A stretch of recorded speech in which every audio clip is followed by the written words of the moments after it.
সময়, জীবন, কাল। দেখতে গেলে এই তিনটি শব্দ একটি শব্দেরই সমার্থক শব্দ মনে হয়, কিন্তু এই শব্দগুলির অর্থ কি সমান? কখনোই নয়। হ্যাঁ, এই সময় চলতে থাকে, জীবন চলতে থাকে, কালচক্র চলতে থাকে। এই সময় কেটে যায়, কিন্তু এই জীবন একে যাপন করতে হয়। কি বলেন? এই জীবনে কিছু করুন বা কিছু না করুন, জীবন এমনি কেটে যাবে, আপনি জানতেও পারবেন না।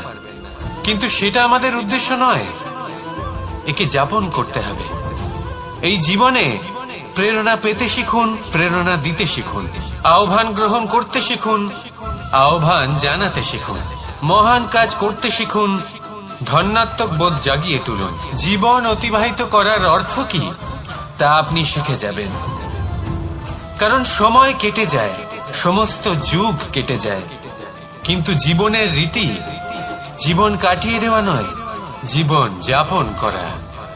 এই জীবন সম্পূর্ণরূপে অনুভব করতে হবে, নতুন পথ বানাতে হবে। এবারে যদি এই জীবন বাঁচার সময় একবার ভেবে দেখুন, যদি মনে প্রেম থাকে, সদ্ভাবনা থাকে, তাহলে কি হবে? এই জীবনকে বাঁচার অনুভূতিটাই অন্যরকম হয়ে যাবে, একটা আনন্দময় অনুভূতি লাভ করবেন। তাহলে এটাই করুন, আর আমার সাথে ভালোবেসে বলুন, রাধা রাধা।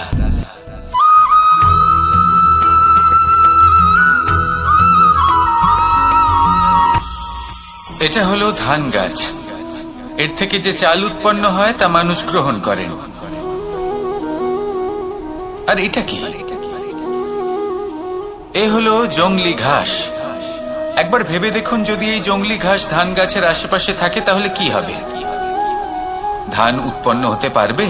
তা উৎকৃষ্ট হতে পারবে? আমরা কি তা গ্রহণ করতে পারবো? কখনোই নয়।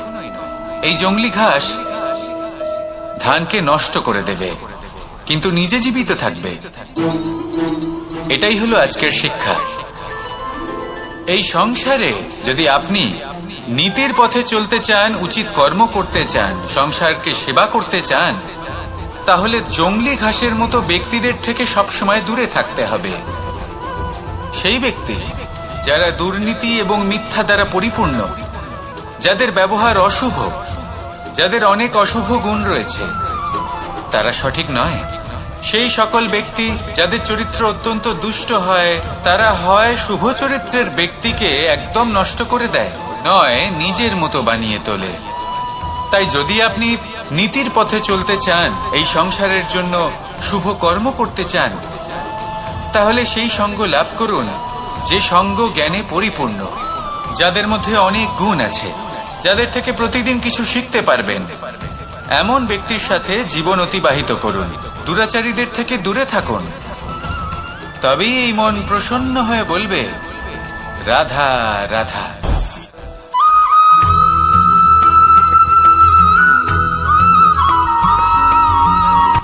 সূচের শেষে একটি ছিদ্র থাকে, যার দ্বারা আমরা এই সুতো পরাতে পারি, আর তারপর সূচের সাহায্যে এই সুতো দিয়ে বস্ত্র সেলাই করা যায়।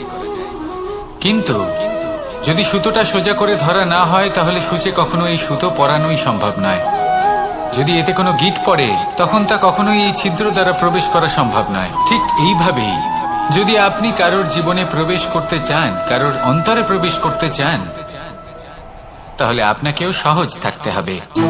এতে কোনো গিঁট থাকলে চলবে না, অর্থাৎ মনে যাতে কোনো মালিন্য না থাকে, যেন কোনো কুচিন্তা না থাকে। যদি এসব থাকে, তাহলে আপনি কখনো কারোর জীবনে প্রবেশ করতে পারবেন না। আর যদি কোনোভাবে আপনি প্রবেশ করেও যান, তাহলে তার মনে ঘর করতে পারবেন না।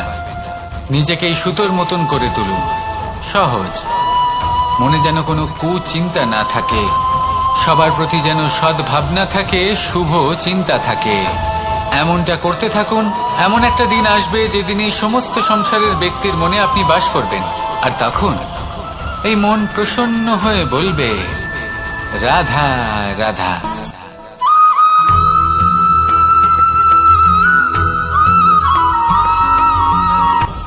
আপনি কখনো পর্বতের শিখরে উঠেছেন?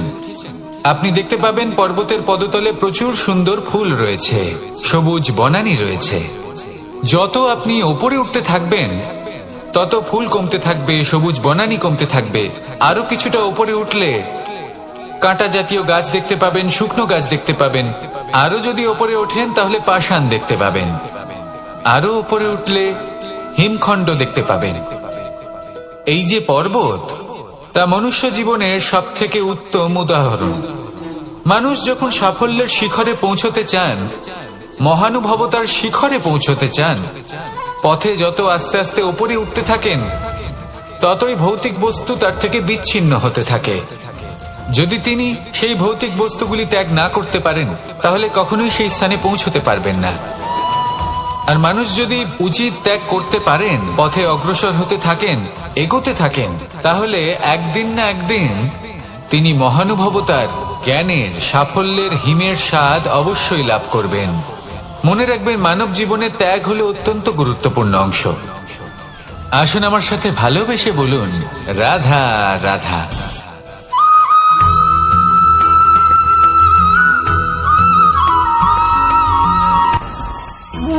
ভোজন।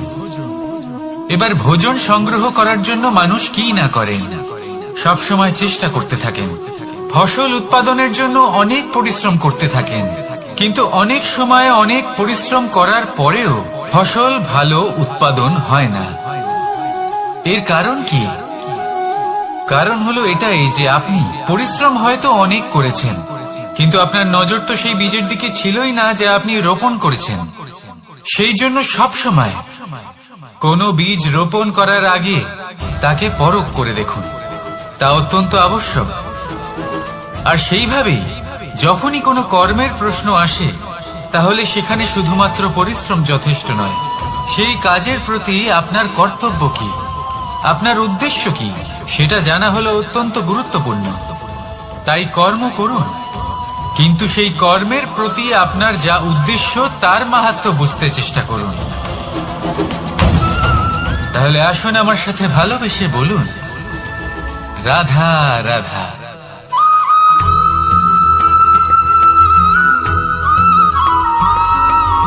বসন্ত ঋতু, এই সময় মন আনন্দে ভরে থাকে। এমন মনে হয় যেন আমরা আকাশে বিচরণ করতে চলে যাই, কিন্তু সেটা তো সম্ভব নয়। সেই জন্য হয়তো আমরা ঘুড়ি ওড়াই, এই ঘুড়িকে নিজেদের প্রতিরূপ মনে করে। এবার অনেক মানুষ আছেন যারা ঘুড়ি ওড়ান, কিন্তু এই কর্মের সারমর্ম কি সেটা কজন বুঝতে পারেন? আপনি এটা মনে করুন যে আপনি হলেন সেই ঘুড়ি, আর এই সুতো যিনি ধরে রয়েছেন তিনি হলেন পরমাত্মা। আর এই সুতো যেখান থেকে শুরু হয়, সেই লাটাই হলো আমাদের কর্মচক্র। এবার আপনি নিজেই অনুমান করুন যে এই উড়ান কার ওপর নির্ভরশীল, পরমাত্মার ওপর আর আপনার কর্মের ওপর। যদি পরমাত্মা আপনার হাত ধরে থাকেন, আপনার সাথে থাকেন, যদি আপনি শুভ কর্ম করতে থাকেন, আপনি এই আকাশে উড়তে থাকবেন। কিন্তু কোথাও কোথাও যদি পরমাত্মার সাথে এই বন্ধন ছিন্ন হয়, আপনার কর্মচক্র খারাপ হয়ে যায় বা থেমে যায়, তাহলে আপনার এই ঘুড়ি কেটে যাবে আর দূরে কোনো গাছের ডালে গিয়ে আটকে যাবে। তাই শুধুমাত্র ঘুড়ি ওড়াবেন না, তার থেকে শিখুন, পরমাত্মার সাহচর্যে থাকুন, সবসময় শুভ কর্ম করতে থাকুন আর সবসময় এই আকাশে উড়তে থাকুন। আসুন আর আমার সাথে ভালোবেসে বলুন, রাধা।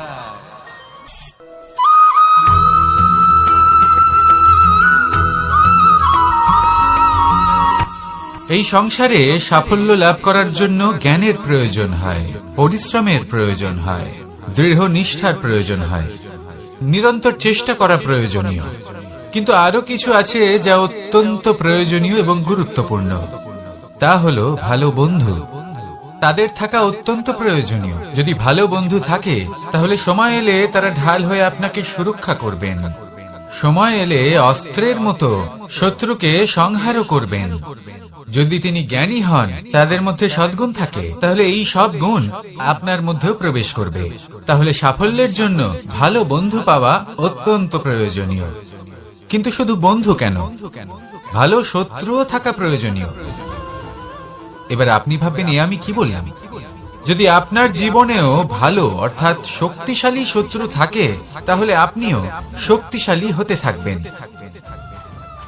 এই শত্রু আপনাকে প্রেরিত করবে আরো বেশি শক্তিশালী হয়ে ওঠার।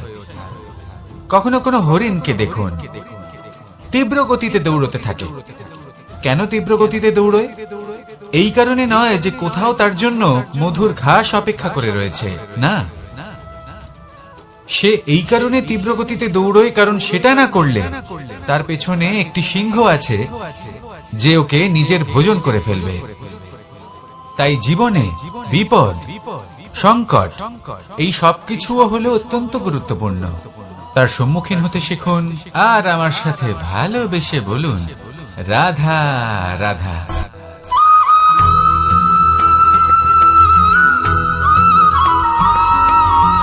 ভালো, শুধু ওনাদের কঠোর ব্যবহার দেখলে আমরা একটু ভয় পেয়ে যাই। এবার ওনাদের এই কঠোর ব্যবহার আমাদের ভালো না লাগলেও অত্যন্ত আবশ্যক, কারণ মাতার থেকে আমরা যে শক্তি লাভ করি তা যেন নিয়ন্ত্রণ হারিয়ে বিধ্বংসী না হয়ে ওঠে। আমরা যেন কোনো কুপথে না চলে যাই, আমরা কখনো যেন দোষ না করে ফেলি। শুধু সেই জন্য পিতা এবং গুরু একটু কঠোর হয়ে ওঠেন, এবং ওনাদের এই কঠোর আচরণ ভবিষ্যতে গিয়ে